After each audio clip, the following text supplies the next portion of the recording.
부활주일, 주님께서 죽음의 사망 권세를 이기시고 3일 만에 여러분 부활하셨습니다. 할렐루야. 그 부활의 놀라운 은혜와 영광이 우리 정직이 모든 믿음의 동역자들 삶 속에 가득하기를 축복합니다. 우리 인사할까요? 예수님 부활하셨습니다. 예수님 부활하셨습니다. 할렐루야. 예수님 부활하셨습니다. 아멘. 한 번 더 인사하지요. 주님의 이름으로 사랑합니다. 아멘. 아멘.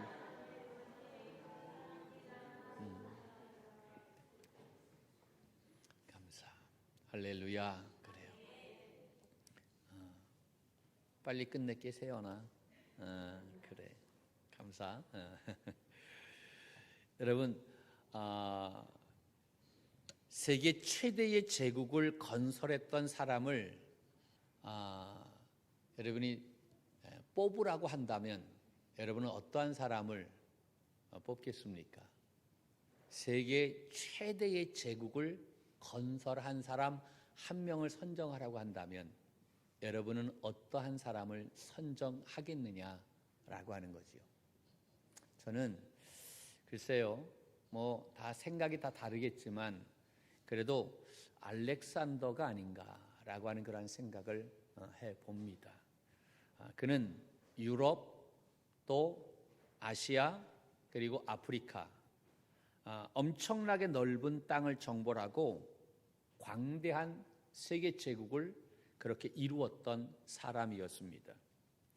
그러나 그가 이 아라비아 반도의 정복을 앞에 두고 젊은 나이에 그만 병으로 죽게 되었어요. 그 이후에 그의 부하 4명이 그 엄청난 광활한 영토를 나누어서 다스리게 되어졌는데, 그런데 얼마 후에 어떠한 일이 일어나게 됐냐면 그 4명의 그 장수들이 서로 영토를 더 많이 가지려고 싸우다가 결국은 그 알렉산더가 건설하고자 했던 대제국이 붕괴되고 말았다라고 하는 사실입니다. 여러분, 과연 누구를 위한 세계 정복이었느냐라고 하는 거지요. 알렉산더가 실제로 그가 얻은 것이 별로 없다라고 생각할 수가 있어요. 물론 얻은 것이 있다고 한다면 알렉산더 대왕, 이 대왕이라고 하는 호칭 하나 얻었다라고 생각할 수 있겠죠. 대왕이라고 하는 호칭은 아마 알렉산더 말고 다른 사람이 그렇게 불려지는 사람은 없는 것 같아요. 그건 엄청난 그러한 영향력이 있었던 사람이었기 때문에 그가 얻은 것이 바로 알렉산더 대왕이라고 하는 호칭 하나이지 않았는가. 물론 뭐 역사의 기록에 보면 그는 굉장히 부하들을 사랑하는 그러한 사람이었다. 굉장히 용맹스러운 사람이었다. 그 젊은 나이에 그렇게 엄청난 광활한 그러한 땅을 정복했으니까 뭐 싸움이 뭐 대단했겠죠. 용맹스럽고, 그리고 그는 굉장히 지혜로운 사람이었다라고 하는 그러한 기록이 있습니다. 그러나 아무리 그렇다고 해서 그가 다시 살아 돌아오지는 않는다는 사실이지요. 그죠? 역사의 한 페이지에 그냥 그 사람의 이름이 기록되어지는 그 정도일 것이다라고 하는 것입니다. 이 알렉산더가 굉장히 위대하다라고 해서 그가 다시 살아서 다른 사람들에게 생명을 전해주는 일은 더욱더 일어나지 않을 것입니다. 그의 스승이 있어요. 우리가 잘 아는 철학자 아리스토텔레스 아시지요? 할렐루야. 여러분 사랑합니다. 할렐루야. 네. 그 아리스토텔레스가 그의 스승이었어요. 그러니까 그 아리스토텔레스의 그러한 그 제자였으니까 굉장한 많은 그러한 지식적인 학문이 있겠죠. 굉장히 아주 영특한 그러한 모습을 가지고 있었어요. 그러니까 그 엄청난 그러한 땅을 차지할 수 있겠죠. 그 지혜가 아주 출중해서. 그래서 그런 아리스토텔레스의 그러한 제자였기 때문에 그가 엄청난 땅을 정복하고 난 다음에 그로 말미암아 어떠한 문명이 발전하게 되어졌냐면 이 헬레니즘 문명이 굉장히 발전하게 되었다라고 하는 것입니다. 그래서 그가 대왕이 되고 난 다음에 모든 그러한 문서를 헬라어로 그렇게 바꾸고 그렇게 통용하게 되어졌어요. 그런데 지금은 어떻습니까? 헬라어를 쓰는 데가 별로 없어요. 다 사라져 버리고 그저 몇몇 사람들이 학자들이 연구하는 그 수준으로 남게 되었다라고 하는 사실입니다. 그 엄청난 그러한 일을 했다 할지라도 시간이 지나가게 되니까 다 희미해져 버린 그러한 모습이었다라고 하는 것이죠. 그런데 여러분, 예수님은 어떻습니까? 예수님은 군대를 거느려 본 적이 없어요. 군대를 조직했다라고 성경은 나와 있지 않아요. 전쟁을 일으켰다? 전쟁을 한 번도 해보지 않았어요. 그는 외국에 나아가 본 적도 없어요. 땅 한 평 소유하신 적도 없었다라고 하는 거예요. 그런데 지금 어떻습니까? 예수님의 복음이 2000년이 지난 지금 전 세계에 퍼져 있다라고 하는 사실입니다. 지금도 이 알렉산더를 위해서 죽겠다라고 하는 사람은 없어도 예수님을 위해서 내가 생명을 걸겠다라고 하는 사람들은 얼마나 많은지 알 수 없어요. 여러분, 무엇이 다릅니까? 살았을 때의 모습이 다르고 더 중요한 것은 죽음 이후의 결과가 다르다라고 하는 것입니다. 예수님은 마구간에서 태어나셨어요. 나사렛이라고 하는 아주 작은 동네에서 사셨습니다. 그리고 그가 십자가에 죽으셨어요. 예수님은 이 알렉산더와 비교한다면 초라하기 그지없는 그러한 모습이었어요. 그러나 예수님은 위대함 그 이상의 분이다라고 하는 사실입니다. 그분은 영생을 주시는 분이신 줄로 믿습니다. 그분이 확실히 다른 것은 그 예수님은 죽었다가 살아나셨다라고 하는 사실입니다. 할렐루야. 여러분, 아무리 위대한 사람이라고 할지라도 그의 영향력은 시간이 가면 갈수록 줄어들 수밖에 없어요.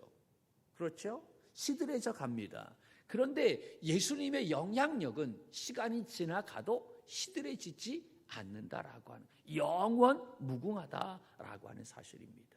할렐루야. 우리의 죄를 위해 십자가에 죽으셨다가 부활하신 예수님의 위대함과 그 영향력이 얼마나 큰가 하면 오늘 말씀은 뭐라고 얘기하냐면 예수님의 부활은 바로 첫 열매가 되신다라고 그렇게 말씀하고 있습니다. 20절 말씀입니다. 같이 한번 볼까요? 20절 말씀 시작. 그러나 이제 그리스도께서 죽은 자 가운데서 다시 살아나사 잠자는 자들의 첫 열매가 되셨도다. 아멘. 할렐루야. 여러분, 부활절은 예수님이 십자가에 죽으셨다가 3일 만에 다시 살아나신 그러한 날입니다.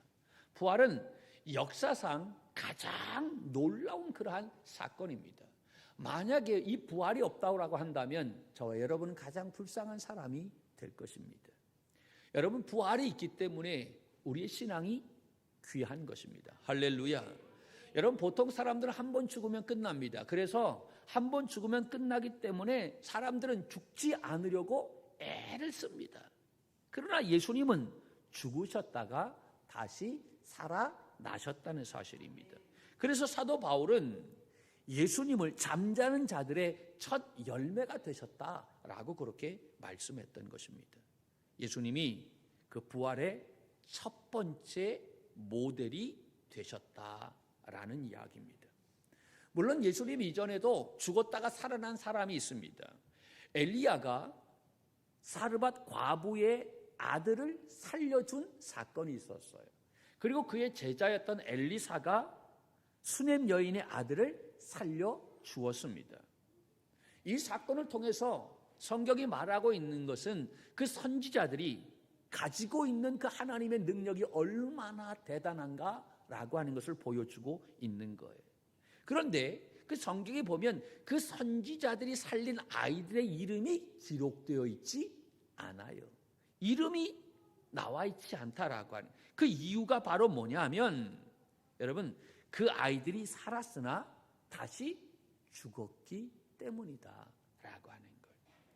그러니까 그 아이들이 살아났다라고 하는 것은 하나님의 능력으로 되기는 했지만 우리에게는 이 부활의 모델이 되지 못한다라고 하는 사실입니다. 그런데 예수님은 다시 살아나신 이후에 사신 모습 그대로 하늘로 올라가신 줄로 믿습니다. 할렐루야. 하늘로 올라갔다라고 하니까 목사님, 성경에도 엘리야는 죽지 않고 하늘로 올라갔습니다 라고 이야기합니다. 예, 맞아요.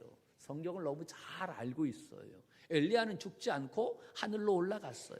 그런데 예수님은 여러분 죽었다가 부활하신 이후에 하늘로 올라가셨다라고 하는 거예요. 예수님이 부활하신 후에 제자들을 비롯한 여인들 그리고 사람들에게 나타나셨어요. 그리고 그 사람들에게 주신 것이 바로 뭐냐면 부활에 대한 소망을 주셨다라고 하는 거예요. 여러분, 예수님도 엘리야처럼 죽지 않고 그냥 하늘로 올라가셨다라고 하면 우리에게 부활의 소망은 없을 거예요. 그런데 우리에게 부활의 소망이 있다라고 하는 것은 예수님이 죽으셨다가 살아나셔서 그 모습 그대로 하늘로 올라가셨기 때문에 그를 믿는 모든 사람들에게 이 부활의 소망이 있다라고 하는 사실입니다. 할렐루야. 예수님의 그 부활로 말미암아 우리들에게도 이 생명의 부활이 가능해졌다라고 하는 것입니다.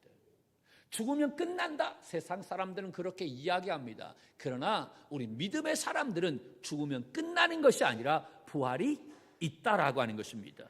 어떻게 하면 이 부활에 동참할 수 있습니까? 간단합니다. 예수 그리스도를 믿으면 된다라고 하는 거죠. 그래서 바울은 그리스도 안에서 모든 사람이 삶을 얻으리라 라고 그렇게 말씀했던 것입니다.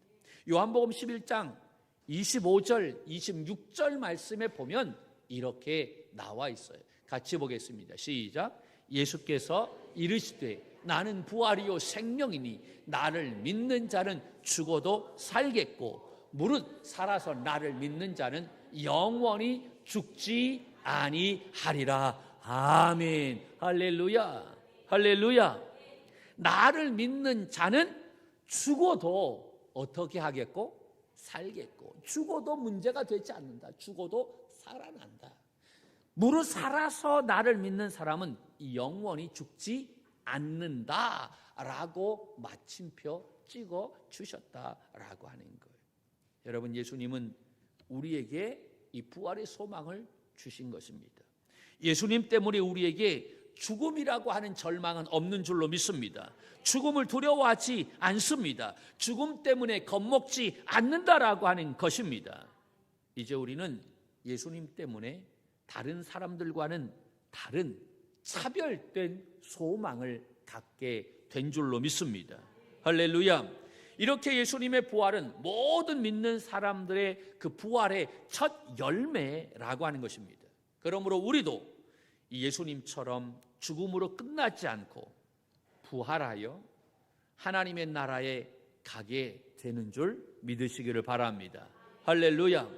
여러분, 이 부활의 첫 열매가 되셨다라고 하는 것은요, 그 예수 그리스도를 믿는 모든 사람들은요, 두 번째, 세 번째, 네 번째, 천 번째, 만 번째 이 부활의 열매로 나타나게 된다라고 하는 거예요. 그 예수님이 첫 번째 열매가 되셨다라고 하는 거지요. 그러므로 예수님처럼 우리도 부활할 수 있다라고 하는 사실을 보여주고 있는 거예요. 할렐루야.